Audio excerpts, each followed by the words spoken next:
Price Lord. FG ministries வேத உரையாடல் நிகழ்ச்சிக்கு உங்கள் யாவரையும் கர்த்தராகிய இயேசு கிறிஸ்துவின் நாமத்தினாலே வாழ்த்தி வரவேற்கிறோம். Praise lord pastor. Praise lord. எப்படி இருக்கீங்க பாஸ்டர்? நான் நல்லா இருக்கேன். நீங்க எப்படி இருக்கீங்க? கர்த்தருடைய கிருபையினால நல்லா இருக்கும் பாஸ்டர். கர்த்தருக்கு ஸ்தோத்திரம். நீங்க கடந்த வேத உரையாடல்ல சொன்னீங்க, அதாவது நம்ம கர்த்தருடைய கிருபை தான், நம்ம இருக்கிறது கர்த்தருடைய கிருபை.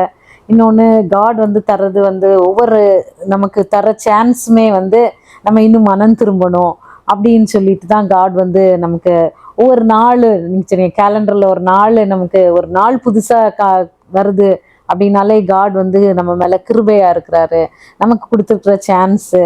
அதில் எவ்வளவு காடை நம்ம மகிமைப்படுத்துகிறோம், இல்லை எவ்வளவு நம்ம சுயமாக இருக்கிறோம் அப்படின்னு பார்த்தா நம்ம சுயத்துக்கு இல்லை நம்ம உலக பிரகாரமான காரியத்துக்கு தான் அதிக முக்கியத்துவம் கொடுக்குறோம். கரெக்டாக. இப்போ சிம்பிளிஃபை பண்ணுறோம். என்னென்னா, காலையில் எழுந்திருக்கிறோம், கர்த்தரை மைமைப்படுத்துகிற மாதிரி வாழறோமா அப்படின்றதான கேள்வி வந்ததுன்னா, என்ன மைமைப்படுத்துகிற மாதிரி வாழறோம் அப்படின்னா, நான் எப்படி வாழணும்னு ஆண்டவர் விரும்புகிறாரோ அப்படி நான் அந்த நாளை செலவழித்தேன் என்று சொன்னாலே அவ்வளோதான், சிம்பிள். கர்த்தருக்காக இதை செய்தேன், அதை செய்தேன், பெரிய காரியங்களை செய்தேன் அப்படின்ட்டு சொல்லுவதை பார்க்கலாம். அப்படி நம்ம சொல்கிறோம்னா, எதை பெருசுன்னு நினைக்கிறோம், எதை சின்னதுன்னு நினைக்கிறோன்ற அடுத்த பாயிண்ட் வந்துடும்ல. இப்போ என்னன்னா, அவர் என்ன ஒரு மனிதனிடத்துல விரும்புகிறார், மனிதனாகிய என்னிடத்துல என்ன விரும்புகிறார், என்னை அழைத்தார், எனக்கு ஒரு நாள் ஆண்டவர் கொடுத்துருக்குறார்.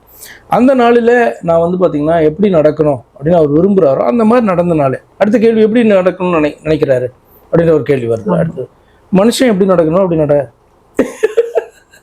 மனுஷன் நடக்கிற மாதிரி நம்ம நடந்தாலே கர்த்தர் உண்டாக்கினதான அந்த பர்பஸின் படி நம்ம நடக்கிறோம் அப்படின்னு அர்த்தம். அடுத்து, கர்த்தர் நமக்கு ஏதாவது பேசியிருந்தார் என்று சொன்னால், ஊழியத்தின் காரியத்தையோ அல்லது மற்ற ஏதாவது காரியங்களை குறித்து பேசியிருந்தார் என்று சொன்னால், அந்த காரியத்தை நிறைவேற்றுகிறதற்கு ஏதுவாக என்னுடைய செயல்கள் காணப்படுது அந்த நாளில். அப்படி இல்லை அப்படின்னு சொன்னால், அந்த நாளில் கர்த்தருக்கு பிரியமாக வாழலை, அவரை மைமைப்படுத்தும்படியாய் வாழலை, வேஸ்ட் டே அப்படின்ற மாதிரி பார்த்தீங்கன்னா ஆகிடும். ஆனால் இந்த உலகத்தில் நம்ம வாழ்ந்து கொண்டு இருக்கிறபடினாலே அநேக நேரங்களிலே பார்த்தீங்கன்னா அப்படி நம்ம கர்த்தரை மைமைப்படுத்துறதுக்காக வாழறோமா அப்படின்ட்டு ஒரு கேள்வி நமக்குள்ளே வரும். ஒரு இடத்துல பார்த்தீங்கன்னா சங்கீதம் 74 துன்மார்க்கரை குறித்து காரியங்களெல்லாம் யோசிக்கும் போது, சிந்திக்கும் போது, இந்த ஆசாபுக்கு 73ஆம் சங்கீதத்தில் ரொம்ப இன்ட்ரெஸ்டிங்கான சங்கீதம், அதை முழுவதுமாக வாசித்து பார்க்க வேண்டும். அப்போ அவர்களை குறித்து, அவர்களுடைய வாழ்வை குறித்து, அது எப்படி அநேக விதத்தில் ஆசாப்போட பெட்டராக இருக்குது அப்படின்னு பார்க்கும் பொழுது, உலக பிரகாரமாக ஆசாப்புக்கு வலிக்குது. அப்போ நிறைய காரியங்களை குறித்து அவர் பேசுகிறார். அப்போ கடைசியில் அவர் சொல்லுகிறது 19வது வசனத்தில், கடைசியில் அவருடைய நிலைமை எப்படியா முடிகிறது, என் நிலைமையை போல் அல்ல, அவர்கள் ஒரு நிமிஷத்தில் எவ்வளவாய் பாழாய் போகிறார்கள், பயங்கரங்களால் அழிந்து நிர்மூலமாகிறார்கள், நித்திரை தெளிந்தவுடனே சொப்பனம் ஒழிவது போல ஆண்டவரே நீர் விழிக்கும் பொழுது அவர்கள் வேஷத்தை இகழுவீர். உடனே பார்த்துடக்கூடாது, ஆண்டவர் தூங்கிட்டு இருந்தார் விழிக்கும் போது, அப்படி கிடையாது, அவர் ஆக்ஷன் எடுக்கும் போதுன்னு அர்த்தம். விழிக்கும் போது அப்படின்னு சொன்னால் அவர்கள் செய்கிறதை பாராதவரை போல இருந்ததான தேவன் இந்த நேரத்தில் பார்த்தீங்கன்னா அவர்களுக்கான ஒரு தீர்ப்பை கொடுக்குறார், ஒரு காரியத்தை செய்கிறார். அதுதான் பார்த்தீங்கன்னா விழிக்கும் பொழுது அப்படின்னு தானே மீனிங். 21வது வசனம், இப்படியாக என் மனம் கசந்தது, என் உள்ளிந்திரியத்தில் குத்துண்டேன், ஏன் இப்படியா நான் யோசிச்சுட்டேன் அப்படின்ட்டு, நான் காரியம் அறியாத மூடனானேன், உமக்கு முன்பாக மிருகம் போல் இருந்தேன் அப்படி சொல்றாரு. காரியம் அறியாத மூடனை போல, உமக்கு முன்பாக மிருகத்தை போல. அப்போ மனுஷனை போல திங்க் பண்ணணும். ஏன் இந்த காரியம், நம்முடைய கர்த்தர் பார்த்தீங்கன்னா அவருடைய சாயலாக ரூபமாக எல்லாம் நம்மள படைத்திருக்கிறாரு. அப்போ உலக மனுஷனை போல நான் சிந்திச்சு மற்றவனோட கூட கம்பேர் பண்ணி என்னுடைய சிறுமைக்காக நான் பார்த்தீங்க அப்படி சொன்னால் அவருடைய சிறுமியான நிலையை நினைச்சு தான் அவர் என்ன பண்ணுறாரு, அவர் யோசித்து கொண்டிருக்கிறார். ஏன் அவங்களாம் அப்படி வைத்திருக்கிறாரு, என்ன ஏன் இப்படி வைத்திருக்கிறாரு என்று கம்பேர் பண்ணிகிட்டே வர்றாரு அல்லவா. அப்போ தேவ மனுஷனாக சிந்திச்சு பார்த்தா இது பார்த்திங்கன்னா இதற்கெல்லாம் காரணம் அவனுக்கு புரிய ஆரம்பிக்கும். ஆனால் அவன் பார்த்திங்கன்னா உலக மனுஷனை போல் சிந்திக்கும் போது, அவன் கண்கள் திறக்கப்படும் போது அவன் சொல்கிறான், என்னென்னா நான் இந்த காரியம் அறியா மூடனாக இருந்தேன், நான் உமக்கு முன்பாக மிருகம் போல் இருந்தேன். அப்போ உலக மனுஷனை போன திங்க் பண்ணும்போது தேவனுடைய பார்வையில் எப்படி தேவ மனுஷன் மாறுகிறான் என்று சொன்னால் மிருகத்தை போல இருக்கான். மீனிங் என்னன்னா, மிருகம் எப்படி வாழுதோ அப்படி வாழ்ந்துட்டு இருக்கான். மிருகம் காலையில் ஏன் எழுந்திருக்குதுன்னு தெரியாது, ஏன் பார்த்தீங்க அப்படின்னு சொன்னால் தூங்குதுன்னு தெரியாது. அது எல்லாமே நேச்சுரல் இன்ஸ்டிங்க்ட். தூக்கம் போனால் எழுந்திரிச்சிடும், பசிச்சா மிருகத்தை அடித்து சாப்பிடும், தூக்கம் வந்தால் தூங்கும், இவ்வளோதான். இப்போ இதெல்லாம் பார்த்தீங்கன்னா அதுக்கு ரொட்டீன் ஏன் செய்யுது அப்படின்னே தெரியாது. அதனுடைய மாம்சத்தினுடைய அந்த இன்ஸ்டிங்க்ட் படியே பார்த்தீங்கன்னா அது செய்து கொண்டே இருக்கும், அவ்வளோதான். இதை போல மனுஷன் வந்து காணப்படுவான்னு சொன்னால் ஆண்டவருடைய பார்வையில் ரொம்ப சிம்பிளாக இருக்குது. ஆசாப் கண்டுபிடிச்ச காரியம் முன்பாக உலக மனுஷனை போட திங்க் பண்ணா, யோசிச்சேன்னா, கம்பேர் பண்ணி அப்படிலாம் ப்ரேயர் பண்ணிட்டு இருந்தேன்னா நான் எப்படி காணப்படுறேன்னா உலகமறியா, அதாவது காரியமறியா மூடனும் கர்த்தருடைய சமூகத்தில் அவருக்கு முன்பாக மிருகத்தை போல இருந்தேன் அப்படின்ட்டு என்ன பண்ணுறாரு அவர் சொல்கிறார். அப்போது நீங்கள் சொல்லும்போது காட் வந்து எல்லா இண்டிவிஜுவலையும் ஒரு பர்பஸோட படைச்சிருக்கிறாரு. அந்த பர்பஸை நோக்கி ஓடுகிறவர்களாய் கர்த்தரை சார்ந்து அவருமே அந்த காரியத்தை சொல்லிட்டார். என்னன்னா தம்முடைய மகிமைக்கென்று படைத்திருக்கிறாராம். என்ன பர்பஸ்க்காக வந்து படைத்திருக்கிறார்? நம்மை அப்படின்னா, நம்மை ஏன் சொல்கிறான்? மனிதர்களை அப்படின்னா தம்முடைய மகிமைக்காக படைத்திருக்கிறார். அப்போ எது அவருக்கு மகிமையை உண்டு பண்ணும்? அடுத்த கேள்வி. நான் வாழ்கிறதே அவருக்கு மகிமை தான். ஆனால் அந்த வாழ்க்கையை நான் எப்படி வாழணும்? அவருக்கு பிரியமாக வாழணும். இப்போ நான் ஒரு அயோக்கியத்தனம் பண்ணனா அவருக்கு மகிமையா? அதுக்காக என்ன படைச்சார் ஆண்டவர்? இல்லையே, யோக்கியமாக வாழறதுக்கு. அப்போ அவர் வந்து யோக்கியமாக காணப்படுகிறவர், அவர் வந்து அன்பு செலுத்துகிறவர், அவர் மன்னிக்கிறவர். அப்போ அவருடைய ஸ்பாவங்கள்லாம் நீங்கள் பார்த்துட்டு வந்தீங்கன்னா அதெல்லாம் நமக்கு சொல்லப்பட்டிருக்கும். எங்கே அப்படின்னா ஆவியின் கனிகளில். அப்போ நம்மளை புதிதான மனிதனாக மாற்றின பின்பு அவைகளை நம்ம ஃபாலோ பண்ணுறதுக்கு இடம் கொடுக்குறோமா, அல்லது பழைய ஸ்பாவங்களுக்கு இடம் கொடுக்குறோமா என்கிறதில் தான் பார்த்தீங்கன்னா நம்முடைய வாழ்க்கை மகிமைப்படுத்துகிறதாய் காணப்படுதா, தூஷிக்கிறதாக காணப்படுகிறதா, அல்லது அவருடைய பார்வையில் மிருகத்துக்கு சமமாய் காணப்படுகிறதா, அல்லது அவருடைய பிள்ளைக்கு சமமாக காணப்படுகிறதா என்கிறத அங்கே தான் காணும். இந்த காரியம் நல்லா விளங்கிடுச்சு பாஸ்டர். எனக்கு இன்னைக்குள்ள கொஸ்டின் வந்து சாலமோன். ஓகே, சாலமோன் ராஜா வந்து மிருகமான இல்லை, காட் வந்து அவங்கள வந்து சூஸ் பண்ணி ராஜாவா வைக்கிறாங்க. வச்ச அப்புறம் வந்து இவர் வந்து கேட்குறாரு, எனக்கு ஞானம் வேணும், இவ்வளவு திரளான ஜனங்களை வந்து நியாயம் விசாரிக்கிறதுக்கு எனக்கு ஞானம் உள்ள இருதயத்தை தாங்க அப்படின்னு சொல்லி காட் கிட்ட கேட்குறாங்க. அந்த விண்ணப்பம் வந்து அவருக்கு ரொம்ப பிரியமா இருக்கிறதுனால ஞானத்தை கொடுக்குறாரு, கேளாத ஐஸ்வர்யத்தையும் கொடுக்குறாரு. அப்போ அந்த இதை வந்து நம்ம பார்க்குறோம் அவருக்கு லைஃப்ல அந்த கர்த்தருடைய ஞானம் வெளிப்படுறது, அவருடைய திரளான ஐஸ்வர்யம், இதெல்லாம் வந்து காட் முன்னாடி சொன்னாரு. அந்த காரியங்கள் அவருடைய வாழ்க்கையில நிறைவேறுது. இப்போ நீங்க சொன்னீங்க ஆசாப் வந்து சொல்றாரு, நான் வந்து ஒன்றும் அறியாத மூடனை போல இருக்கிறேன் அப்படின்னு. இப்போ இவருக்கு ஞானம் கொடுக்கப்பட்டது, இவருக்கு ஐஸ்வர்யம் கொடுக்கப்பட்டது, இவரை போல ஒரு ராஜா இல்லை. இன்னொன்று சமாதானம் இருந்துச்சு, கர்த்தருடைய ஆலயத்தை கட்டினாரு. இதெல்லாம் வந்து நம்ம வெளிப்புறமா பார்க்குற காரியங்கள். இன்னொன்று வேதத்துல புத்தகங்கள் எழுதியிருக்கிறாரு. அப்போ சங்கீதத்துல இருக்கு, நீதிமொழிகள் இருக்கு. அப்போ வேதத்துல புத்தகங்கள் எல்லாம் எழுதியிருக்கிறாரு. வேதத்துல இருக்கு அவருடைய காரியங்கள்.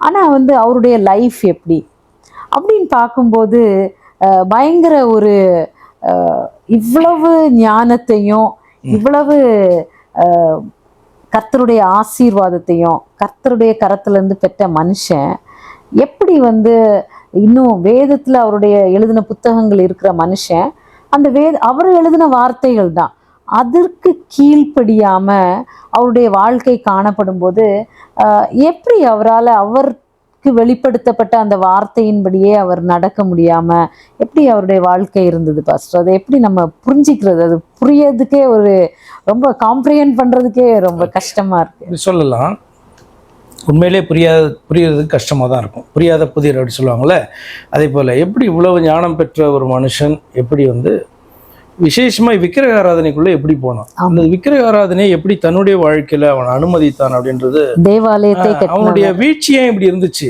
அதுக்கப்புறம் எழுந்திருக்கலாம் ஒருவேளை, பட் அவனுடைய வீழ்ச்சியே இப்படி காணப்பட்டுச்சு அப்படின்றது ரொம்ப ஆச்சரியமாய் காணப்படும். அப்போ நீங்கள் அதை வந்து இப்படி பார்க்கலாம். என்ன அப்படின்னு சொன்னால், ஒரு இன்றைக்கி நம்ம வந்து பார்த்திங்கன்னா யாராவது பிள்ளைகள் தவறு பண்ணும்போது அந்த தவறை அதுங்க பண்ணியிருக்க வேண்டாம் அப்படின் போது நம்ம சொல்லுவோம், உனக்கு அறிவு இல்லையா, உனக்கு புத்தி இல்லையா அப்படின்னு நம்ம கேட்போம். அப்படின்னா என்ன அர்த்தம்? புத்தி இருக்குது பயன்படுத்தலை, அறிவு இருக்குது பயன்படுத்தலை அப்படின்றதுனால தானே நம்ம இப்படி சொல்கிறோம். அதே போல் சாலமோன் வந்து ஞானி தான். இப்போ ஞானம் இருந்தால் மட்டும் போதுமா அப்படின்னா இல்லை, ஞானத்தை பயன்படுத்தணும். அப்போ அவனுக்கு அளவற்ற ஞானம் கொடுக்கப்பட்டு இருந்தது. அந்த ஞானத்தை அவன் பயன்படுத்துகிறபடினால புத்தகங்கள் எழுதினான். God inspired it. அதே நேரத்தில் அவன் பாவம் பண்ணுறதுக்கு காட் இன்ஸ்பயர் பண்ணலை. அப்படின்னா என்ன அர்த்தம்? அந்த இடத்துல அவன் கொடுக்கப்பட்ட ஞானத்தை பயன்படுத்தாத போது அந்த ஞானம் என்ன பயன்படும் அவனுக்கு இல்லையா? அடுத்து 2வது பாயிண்ட்டு, சொல்வது எளிது, செய்யறது கஷ்டம் இல்லையா? புத்தகங்களை எழுதினான். ஏன் அப்படின்னு சொன்னா, இந்த புத்தகங்கள் எல்லாமே வேத வாக்கியங்கள்.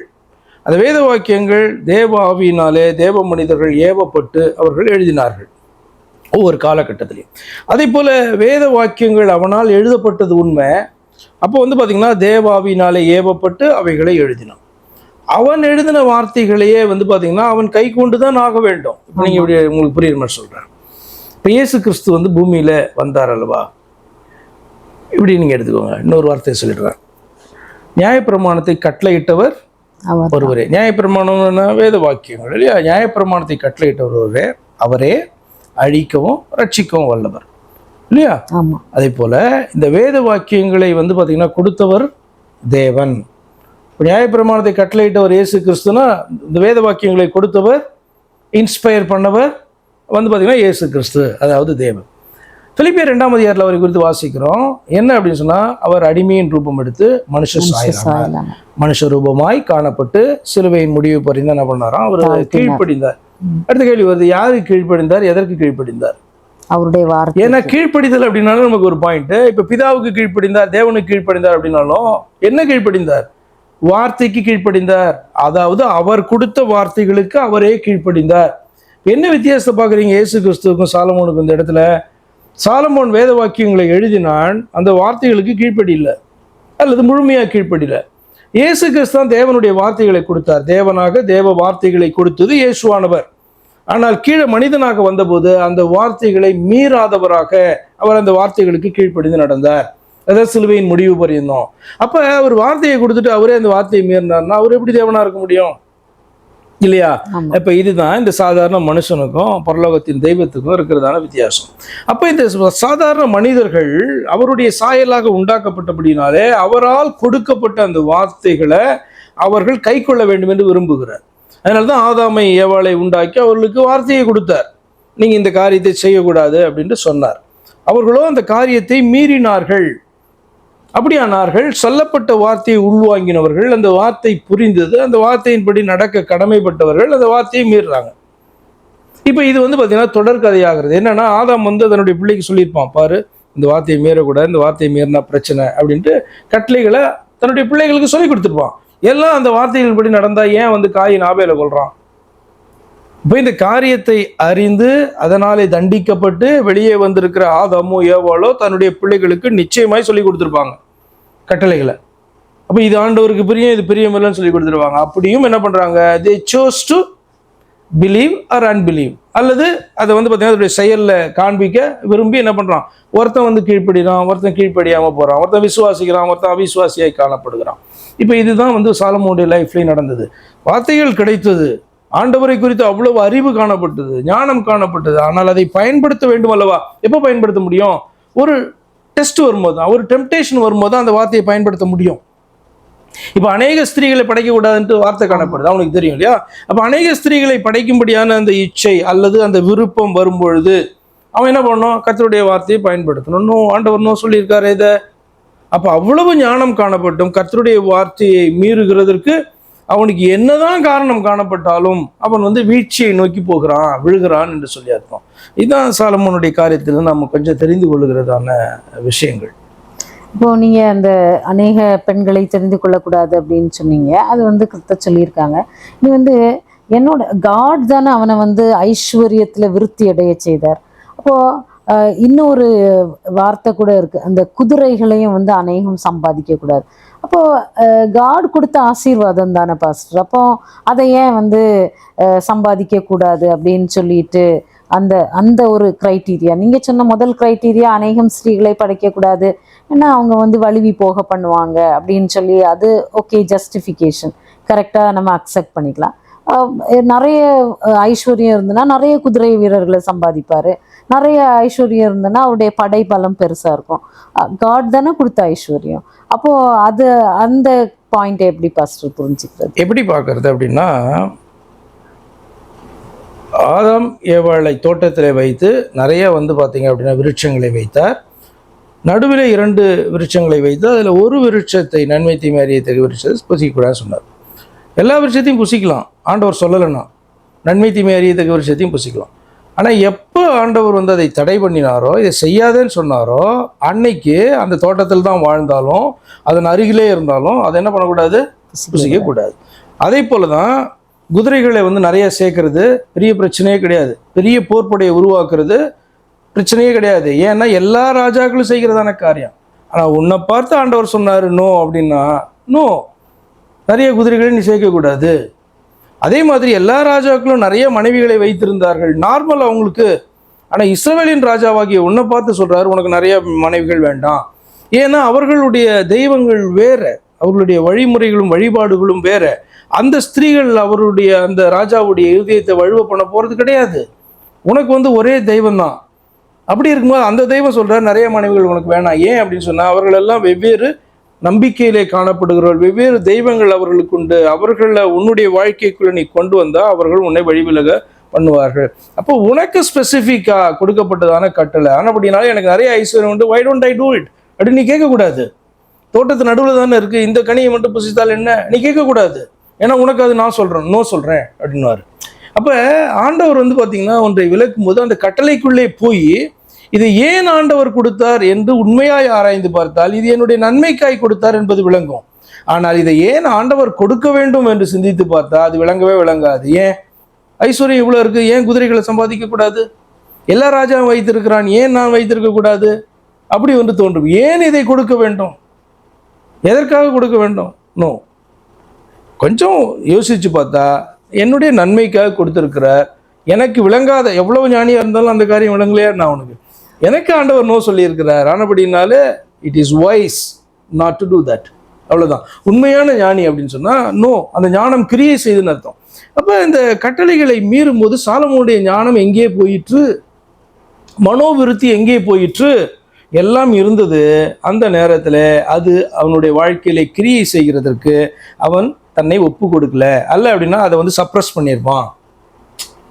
இப்போ நம்ம ரோமர்லன்னு நினைக்கிறேன், 1 கொரிந்தியர் ரோமர்லேயே தெரில, தேவனை அறிகிற அறிவுக்கு விரோதமாக மேன்மையாக எழும்புகிற எல்லா சிந்தனைகளையும் என்ன பண்ணும், கிறிஸ்துவுக்குள் சிறை பண்ணு. இப்படிதான் அவனுக்கு எழும்பி இருப்பான். அப்போ why don't I do that? ஏன் இதை வந்து எனக்கு கொடுக்கணும் அப்படின்ட்டு அவனுக்கு தோணி இருக்கும் இல்லையா? அப்போ வந்து பார்த்தீங்கன்னா கர்த்தருடைய வார்த்தையை அவன் வந்து என்ன பண்ணுறான், சப்ரஸ் பண்ணிட்டு, உண்மையாக சொல்லணும்னா காலின் கீழே போட்டு மிதிச்சுட்டு கொடுத்த ஞானத்தெல்லாம் தள்ளிட்டு அவன் என்ன பண்ணுறான், தன்னுடைய சுயமாக ஒரு சாதாரண ஒரு மனிதனை போல சுயமாக அவன் வந்து முடிவு எடுக்கிறான். ஆதாமை போல அதான் சுயமாக முடிவு எடுக்கிறான் இல்லையா? இப்போ காட் கொடுத்த ஞானத்தை அவன் வந்து யூஸ் பண்ணாமல் தன்னுடைய சுயபலத்தில் நிற்கும் போது, அப்போ இந்த குதிரைகளை நிறைய சேர்க்கும்போது அதன் மேலே கூட அவனுடைய நம்பிக்கையை வைக்கலாம் அப்படின்னு கூட புரிஞ்சுக்கலாம். எல்லாம் நம்ம அப்படி யோசித்து பார்க்கும்போது கர்த்தர் சொன்னதான ரீசன் இதான். ரொம்ப ரொம்ப வந்து பார்த்திங்கன்னா ரொம்ப சிம்பிளாக அந்த காரியத்தை எடுக்கணும். என்னென்னா, நிறைய குதிரைகளை சேர்க்கும்போது, படைகளை சேர்க்கும்போது தேவன் மேலே வைக்கிற நம்பிக்கை வந்து தள்ளிட்டு அது மேலே நம்பிக்கை வைக்கிறோம் அப்படின்ட்டு நம்ம என்ன பண்ணலாம், பிரசங்கம் இப்போ பண்ணலாமே ஒழிய, அவர் வேணான்னு சொன்னார்ல, வேணாம், எதுக்காக வேணான்னு சொன்னார் அப்படின்ட்டு நம்ம இன்றைக்கி பிரசங்கத்தை எடுத்து பண்ணலாம். பைபிள் ஸ்டடியாக நம்ம எடுத்து என்ன பண்ணலாம், நீங்கள் கேட்டதான கேள்வியின்படி இப்படி அதை வந்து நிறைய சேர்த்தால் அதன் மேல் நம்பிக்கை போகும் அப்படின்ட்டு நம்ம என்ன பண்ணலாம், எடுத்து பேசலாம். ஆனால் பாயிண்ட் என்னென்னா, ஆண்டவர் வேணான்னு சொன்னார்னா வேணாம், அவ்வளோதான். ஏன் நிறைய சேர்த்தும் கூட ஆண்டவர் மேலே நம்பிக்கை வைக்கிற ராஜாவாக இருக்கலாமே, அது ஒன்றும் கஷ்டம் கிடையாது. ஆண்டவர் வேணான்னு சொன்னாரா, வேண்டாம். அப்போ அறிவு பெற்றிருந்தா மாத்திரம் போதாது, அந்த அறிந்த காரியத்திற்கு கீழ்ப்படிவது. அறிவு பெற்றிருந்தால் மட்டும், கர்த்தருடைய வார்த்தைகளை பெற்றிருந்தால் மட்டும் போதாது. கர்த்தருடைய வார்த்தைகளுக்கு நடுங்கி கீழ்ப்படிந்தால்தான் அந்த வார்த்தை நம்முடைய வாழ்க்கையில பிரயோஜனம். பெற்றதன் பிரயோஜனம் அதுதான். என் கையில் பைபிள் இருக்கு அப்படின்னு சொன்னா, பைபிள் இருக்கிறது வந்து அற்புதமான காரியம். இதை நான் வாசிக்கிறேன், அற்புதமான காரியம். புரிகிறது, அற்புதமான காரியம். ஆனால் புரிந்தும் அதற்கு கீழ்ப்படியலைன்னா அது எப்படி என்னுடைய லைஃப்ல பலன் கொடுக்க முடியும், யோசித்து பார்க்கணும். எல்லாமே ப்ரிவிலேஜஸாக நம்ம எடுக்கலாம், அதெல்லாம் ப்ரிவிலேஜ். ஆனால் அந்த ப்ரிவிலேஜினுடைய பலனை நான் பெறணும்ல. இப்போ அந்த அறிந்திருக்கிற காரியத்திற்கு நம்ம கீழ்ப்படுகிறது, என் வசனத்துக்கு நடுங்குகிறவனே நான் நோக்கி பார்ப்பேன் அப்படிங்கிற அந்த வார்த்தையை வந்து நம்ம அறிந்த காரியத்துக்கு கீழ்ப்படியலைன்னா அந்த அறிவு பிரயோஜனம் உண்மைதான். இப்போ நீங்கள் கொஞ்சம் யோசித்து பார்த்தீங்கன்னா, எதுக்கு இது கொடுத்துருக்கார், எனக்கு இது எதுக்கு கொடுத்துருக்கார் யோசிக்கணும். அடுத்து நிறைய பேருக்கு வந்து பார்த்திங்கன்னா இது வாசிக்கிறதுக்கு விருப்பம் இல்லை. எனக்கு ஏன் வாசிக்க விருப்பம் வந்துச்சு? அடுத்து இது வந்து நிறைய பேருக்கு புரியல, ஏன் நமக்கு புரியுது? அப்போ அடிப்படையாக ஒரு காரியம், இது கொடுத்தனுடைய நோக்கமே அதுக்கு கீழ்ப்படினுன்றது தானே கொடுத்துருக்காரு. அது எனக்கு புரியறதுனுடைய நோக்கமே புரிந்து நீ கீழ்ப்படினுன்றது தானே கொடுக்குறாரு.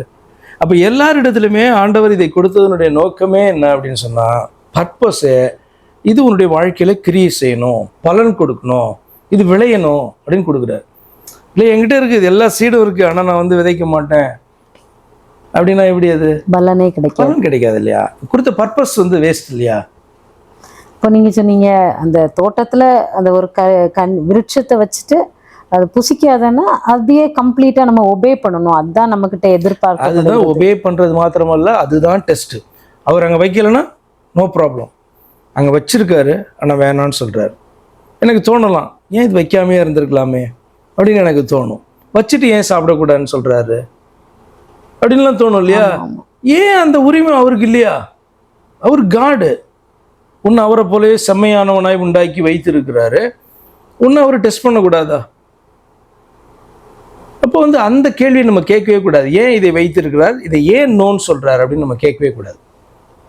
நம்மகிட்ட எக்ஸ்பெக்ட் பண்ணப்படுறத வந்து நம்ம செய்யணும். அவர் தெளிவாக சொல்லுவார், உன்னிடத்துல என்ன எதிர்பார்க்கப்படுகிறதுன்றத மிக தெளிவாய் சொல்லுவார். தெளிவாக சொல்லாமல் நம்மள்ட்ட எதிர்பார்க்க மாட்டார். அவர் சொல்லாத காரியத்தை நாமளே அறிந்து செயல்படணும் அப்படின்னு நினைக்க மாட்டார். ரொம்ப கிளியராக சொல்லுவார், இது என்னிடத்துல விருப்பம் அப்படின்னு சொல்லுவார். அப்புறம் இன்னும் ஒரு அதே சாலமோன் பற்றி எவ்வளவு பெரிய ஆலயத்தை என்ன அழகா கட்டி முடிச்சாரு. அதுக்கப்புறம் அவருடைய ப்ரேயர் எல்லாம் பார்க்கும்போது எவ்வளவு பர்ஃபெக்டான ஒரு ப்ரேயரு, எவ்வளவு தன்னை தாழ்த்தி ராஜாவாக இருக்கும்போது நீல் டவுன் பண்ணி கைகளை வானத்துக்கு நேராக உயர்த்தி அப்படி ஜெபிச்சு, நாங்கள் வந்து தப்பு பண்ணால் நாங்கள் மனம் திரும்பி வந்தால் நீங்கள் எங்களுக்கு லிசன் பண்ணுங்கள் ஆண்டவரே, உங்கள் செவி எப்போவும் திறந்துருக்கட்டும், உங்கள் கண்கள் எப்போதும், அப்படி ஒரு பர்ஃபெக்டான ஒரு ராஜாவாக நின்றுட்டு இந்த ராஜாவால் எப்படி வந்து அந்த அந்த விக்கிரகங்களுக்கு கோயில்களையும் அவங்களுக்கு பலிடுறதுக்கு எப்படி பாஸ்டர் போய் அவங்களால எப்படி ஒரே மனுஷன் வந்து ஆலயத்தை கட்டினா, தேவாலயத்தை கட்டினாரு, அவ்வளோ பாயசாக இருந்தார். இப்போ கொஞ்சம் வருஷத்துக்கு கழித்து பார்க்கும்போது விக்கிரகத்துக்கு முன்னால் போய் நிற்கிறாரு. அது அவங்க வந்து அந்த கோயில்கள் எல்லாம் கட்டினாரு அவங்களுக்கு, அந்த அந்நிய தெய்வத்துக்கு. எப்படி ஒரு மனுஷன் இந்த எக்ஸ்ட்ரீமுக்கும் அந்த எக்ஸ்ட்ரீமுக்கும் எப்படி பாஸ்டர் போகும்? எப்படின்னா மேன் இஸ் த மிஸ்ட்ரி, அவ்வளோதான். என்னன்னா இது வந்து நீங்கள் இப்போ சவுலுடைய லைஃப் கூட நீங்கள் இந்த வேத உரையாடல கடந்ததில் பேசுனீங்களான்னு எனக்கு தெரியல, ஞாபகம் இல்லை. சவுல் எப்படி வந்து தாவீதை வந்து அப்படி வந்து போற்றுகிறான், அந்த நல்ல வார்த்தைகளை அவனை குறித்து பேசுகிறான். என்னுடைய குமாரனாகிய தாவீதே நீ வந்து நீதிமான் அப்படிலாம் சொல்கிறான், நீ ராஜாவா இருப்பான்னு எனக்கு தெரியும் அப்படியெல்லாம் சொல்லிட்டு அதுக்கப்புறம் ஏன் வந்து விரோதமாக மாறுறான்? இதான் மனுஷன். தேவனுடைய மனுஷனாக மாறின இடத்துல இது இருக்கக்கூடாதுன்னு ஆண்டவர் எதிர்பார்க்கிறார். நார்மல் மேன் வந்து இப்படி தான் இருப்பான். ஒரு நேரத்தில் நல்லவனாக இருப்பான், ஒரு நேரத்தில் கெட்டவனாக இருப்பான். இதுதான் நார்மல் மேன். அதனால தான் அவர் வந்து பால் யூஸ் பண்ணுற அந்த வேர்டு கார்னல் மேன் அப்படி சொல்லுவார், இல்லைன்னா நேச்சுரல் மேன் அப்படி சொல்லுவார். தமிழில் வந்து ஜென்மஸ் பாவம் உள்ள மனுஷன் அல்லது மாம்சத்தின்படி நடக்கிறதான மனுஷன், இதுதான் நேச்சுரல் மேன். ஆக்சுவலாக அதை நம்ம புரிந்து கொள்ள வேண்டும். எல்லாம் பேட் பீப்புள் அப்படி இல்லை, விழுந்து போன மனுஷன் எல்லாருமே பேட் பீப்புள் தான். அப்படி தான் சில நேரத்தில் குட், சில நேரத்தில் பேட். தேவ பிள்ளையாக மாறினவர்கள் என்ன பண்ணணும் அப்படின்னு சொன்னால் அந்த ஜென்மஸ் பாவத்தின்படி நடக்கக்கூடாது. இன் அதர் வேர்ட்ஸ் பவுல் சொல்றது போல மாம்ச இச்சையின்படி நடவாமல் ஆவியின்படி நடக்கணும். ஆவியின்படி நடத்தப்பட்டால் மாம்ச இச்சையை நிறைவேற்றாது. இன் அதர் வேர்ட்ஸ் இப்படிதான் வந்து பார்த்தீங்கன்னா வேதம் நமக்கு கற்றுக் கொடுக்குறது. அப்போ சாலமோன் ஏன் எப்படி இருந்தான்? சாலமோன் நல்லவனாக இருந்தான், அதே நேரத்தில் சில நேரத்தில் பேடாக இருந்தான். என்ன அப்படின்னா தன்னுடைய சுய இச்சைக்கு தன்னை ஒப்பு கொடுக்கும் பொழுது அவன் வந்து பேடு, சுய இச்சையை மேற்கொள்ளும் பொழுது அவன் வந்து குட். அதாவது தான் யார் என்பதை உணர்ந்து செயல்படும் பொழுது, என்ன சொன்னால் ஒரு மனுஷன் என்பதை உணர்ந்து செயல்பட்டாலே அவன் நல்லவனாக இருப்பான். அநியாயம் பண்ண மாட்டான், மிருகம் மாதிரி நடந்து கொள்ள மாட்டான். அப்போ நடந்து கொள்ளும் போது அவன் என்ன பண்ணுறான், தான் மனிதன் என்பதை மறந்துடுறான். இப்போ தாவீது வந்து பார்த்தீங்கன்னா அவன் ராஜா என்பதை உணர்ந்தால் அவன் என்ன பண்ண மாட்டான், தப்பு செய்ய மாட்டான். தான் ஒரு லீடர், மற்றவங்களுக்கு எக்ஸாம்பிளாக இருக்கணும். தான் வந்து பார்த்தா அப்படின்னா ஒரு ஊழியக்காரன், இப்படி ஆண்டவனை ஏற்படுத்தி இருக்கிறார் அப்படின்னும் போது அந்த நினைவு வந்தது என்று சொன்னாலே அவன் என்ன பண்ண மாட்டான், தவறு செய்ய மாட்டான். அவன் ஏன் அந்த தவறு செய்கிறான்? இன்னொரு பக்கம் ராஜாவாக அந்த பவர்ஸை அபியூஸ் பண்ணுறான். புரியுது உங்களுக்கு? அதே மாதிரி தான் நம்ம மனிதர்களா நடந்து கொண்டாலே நம்ம தப்பு செய்ய மாட்டோம். முன்னாடி நம்ம பார்த்தோம்ல, கர்த்தரை மகிமைப்படுத்தணும்னா என்ன? நீ வந்து அவருடைய சாயலாய் உண்டாக்கப்பட்ட மனுஷனா நடந்துக்கிட்டாலும் நீ கர்த்தரை மகிமைப்படுத்துறன்னு அர்த்தம். கர்த்தருக்கு பிரியமா நடக்கிறன்னு அர்த்தம். கர்த்தருடைய சத்தத்தை கேட்டு நடக்கிற அப்படின்னு அர்த்தம். ரொம்ப ஓவரா காம்ப்ளிகேட்டே பண்ணிக்க வேணாம். கர்த்தருடைய வரங்களை பெற்று இப்படி எல்லாம் காணப்படுறோம் அப்படின்னா, இப்போ இவன் வரங்களை பெற்ற மனுஷன் தானே. அந்த வரங்கள் இவனுடைய வாழ்க்கையில் இவனை காக்கிறதுக்கு பயன்படலையே. வரங்கள் கர்த்தருடைய நாமத்தை மைமைப்படுத்துவதற்கு, கர்த்தரை மைமைப்படுத்துவதற்கு வரங்கள் செயல்படும் போது கர்த்தர் மைமைப்படுவாங்க. அது வந்து மற்றவர்களுக்கு பிரயோஜனமாக அமைகிறதற்கு காரணம் அவர்கள் கர்த்தரை மைமைப்படுத்துவாங்க. அதுதான் வரங்கள். ஆமா, அப்படிதானே காடும் அப்படிதானே சொன்னாங்க. நீ வந்து கேட்ட விண்ணப்பம் வந்து எனக்கு மிகவும் பிரியமா இருந்துன்னு சொல்லி தான் அந்த ஞானத்தையே வந்து கர்த்தர் கொடுத்தாங்க. ஆனா அந்த ஞானத்தை வச்சுட்டே கடைசியில் அவரால் அந்த ஞானத்தை வந்து பயன்படுத்த முடியல. ஸோ கடைத்தொகை என்னன்னா, அவர் சொல்ற மாதிரி, பிரசங்க சொல்ற மாதிரி கடைத்தொகை என்னன்னா, தேவனுக்கு பயந்து அவருடைய வார்த்தைகளுக்கு கீழ்ப்படிஞ்சு நட. அதே சாலமோன் தான் கற்றுக் கொடுக்குறாரு. இப்போ எந்த காரியம் சாலமோன் இப்படி இருந்தான் அப்படின்னா, கடைத்தொகை என்னன்னா, கர்த்தருக்கு பயந்து கர்த்தருடைய வார்த்தைக்கு கீழ்ப்படிந்து நடந்தனா என்ன அப்படின்னா, தேவன் எதிர்பார்க்கிற சாலமோனாக நடக்கிறான். கர்த்தருக்கு பயந்து அவருடைய வார்த்தைகளுக்கு கீழ்ப்படியலைன்னா தேவன் எதிர்பார்க்காத சாதாரண மனிதனாகிய சாலமோனாய் நடந்து கொள்கிறான். தேவ மனுஷன் என்பதை மறந்துடுறான் அப்படின்னு அர்த்தம். அப்போ அந்த ஆலயத்தை கட்டினவராக இருந்தாலும் அடுத்தது அந்த லேட்டர் ஸ்டேஜில் பார்க்கும்போது 1 ராஜாக்கள் 11 இருக்கு 7வது வசனம். அப்பொழுது சாலமோன் எருசலேமுக்கு எதிரான மலையிலே மோவாபியரின் அருவருப்பாகிய காமேசுக்கும் அம்மோன் புத்திரரின் அருவருப்பாகிய மோலோவுக்கும் மேடைகளை கட்டினான். அப்போ இந்த ஆலயத்தை கட்டினவரே இப்போ அடுத்தது மேடைகளை கட்டுறவராகவும் இருக்கிறாரு. இப்போ நீங்க அதை கிளியரா சொன்னீங்க. அதாவது நீ வந்து கடவுளுக்கு பிள்ளையா இருந்தா நீ கடவுளுடைய நாமத்தை மகிமைப்படுத்துவ. அப்போ கர்த்தர் வந்து கொடுத்ததே வந்து அவருடைய ஜனங்களை ஆளுகிறதற்காக, அந்த காரியங்களை சரியா செய்கிறதுக்கு தான் அந்த ஞானத்தை கொடுத்தாரு. அந்த ஞானத்தை யூஸ் பண்ணாத போது தான் வந்து இந்த காரியங்களை செய்கிறாங்க அப்படின்னு சொல்லிட்டு புரிஞ்சுக்கொண்டேன் பாஸ்டர். அடுத்தது என்னோட கொஸ்டின் வந்து அந்த எரோபேயாம் வந்து ராஜா ஆகிறாரு.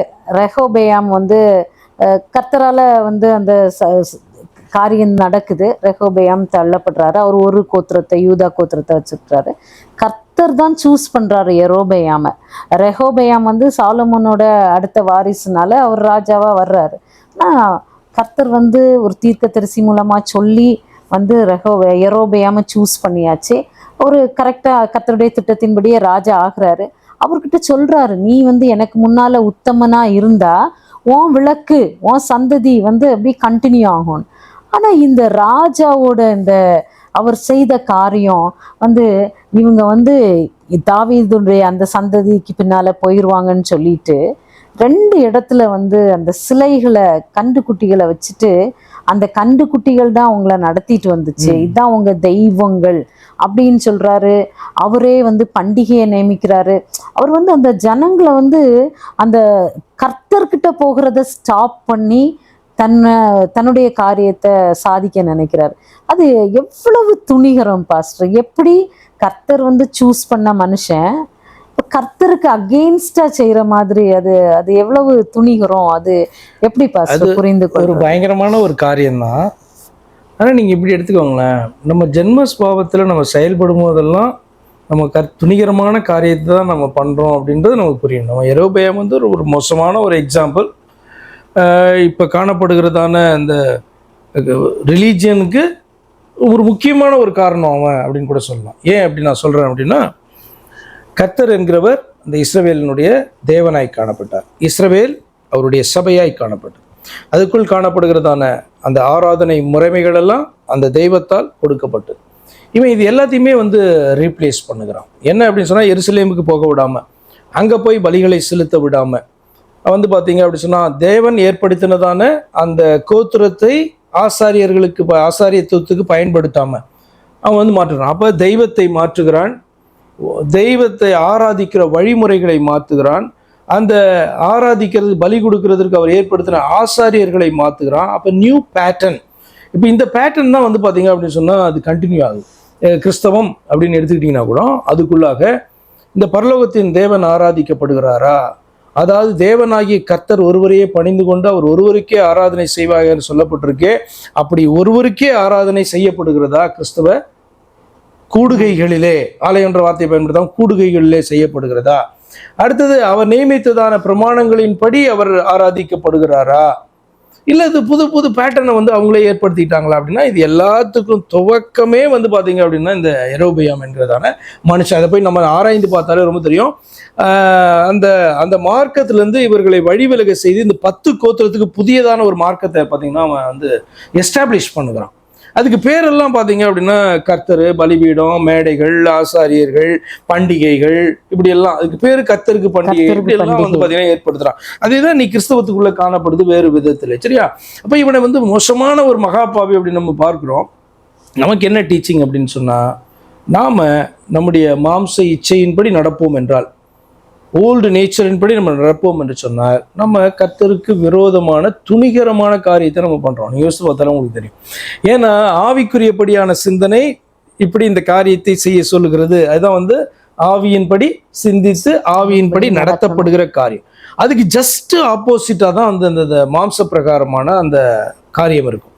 அப்போ இந்த மாம்ச பிரகாரமான காரியத்தின்படி நம்ம செய்யறோம்னா, அப்போ நம்ம என்ன பண்றோம்? துணிகரமாய் ஒரு காரியத்தை செய்யறோம். ஏன்னா நீங்க கேட்டீங்க துணிகரமா எப்படி இப்படி பண்ணா அப்படின்ட்டு. எல்லா மனிதர்களும் துணிகரமான காரியத்தை பண்ண முடியும். எப்பொழுது அப்படின்னா, பவுல் சொல்லுகிறதுபடி மாம்ச இச்சையை நிறைவேற்றினால் அல்லது ஆவிக்குரியதான அந்த விருப்பத்தை தள்ளினால். எங்கேருந்து நமக்கு துணிகரம் வந்துச்சு? அவன் வந்து ஒரு எக்ஸ்ட்ரீமுக்கு போயிட்டான். அவன் கூட நம்ம கம்பேர் பண்ண வேணாம். அதுலேருந்து நமக்கு கிடைக்கிறதான டீச்சிங் என்ன அப்படின்னு சொன்னால், நம்மளும் கூட ஆண்டவருக்கு விரோதமான காரியத்தை எளிதாக நம்மால செய்து விட முடியும். இப்போ கர்த்தர் நமக்கு தந்திருக்கிற காரியங்களை அவருடைய சித்தத்தின்படி நம்ம அந்த யூஸ் பண்ணலை, அதன்படி நம்ம செய்யலைனாலே நம்ம வந்து தவறுகிறோம் அப்படின்னு சொல்லி புரிஞ்சுக்கிட்டேன் பாஸ்டர். இன்னொன்று வந்து துணிகரோன்னு சொல்லி நம்ம அடுத்தவங்களை பார்க்கறத விட நமக்குள்ளால இருக்கிற ஜென்ம சுபாவம் எழும்பும்போது ஆட்டோமேட்டிக்காக நம்ம வந்து துணிகரமாக தான் கர்த்தருக்கு விரோதமாக தான் காரியங்களை செய்கிறோம்னு சொல்லி புரிஞ்சுக்கிட்டேன். எவ்வளோ நம்ம கேர்ஃபுல்லாக இருக்கணும் ஒவ்வொரு காரியத்தை செய்யும்போது, ஒரு காரியத்தை பேசும்போது, கர்த்தருடைய வார்த்தையின்படி நம்ம நடக்கிறோமா? வசனத்துக்கு நடுங்கிறதுனா நீங்கள் என்ன ஃபீல் பண்ணுறீங்க? அதுதான் ஆக்சுவலாக இப்போ வசனத்துக்கு நடுங்குனா தான் என்ன பண்ணுவோம்? பயப்பட மாட்டான். ஜென்ம சுபாவத்தின்படி நடந்தால் இப்படி அப்படின்ட்டு. ஏன்னா ஜென்மஸ்வாவத்துக்கு விரோதமாக அந்த வசனம் காணப்படும். அப்போ வசனத்துக்கு நடுங்கிறவன் ஆவியின்படி நடக்கிறதுக்கு தன்னை ஒப்பு கொடுப்பான். கஷ்டமாக இருக்கும், ஆனால் ஒப்பு கொடுப்பான். அப்போ நம்ம கையில் கொடுக்கப்பட்டிருக்கிற வேதம் வந்து எதற்கு கொடுக்கப்பட்டிருக்கு? அந்த வார்த்தைகளின்படி நம்ம நடக்கிறதுக்கு அப்படின்னு சொல்லி நான் புரிஞ்சுக்கிட்டேன் பாஸ்டர். மீண்டும் சில கேள்விகளோடு நிச்சயமாக.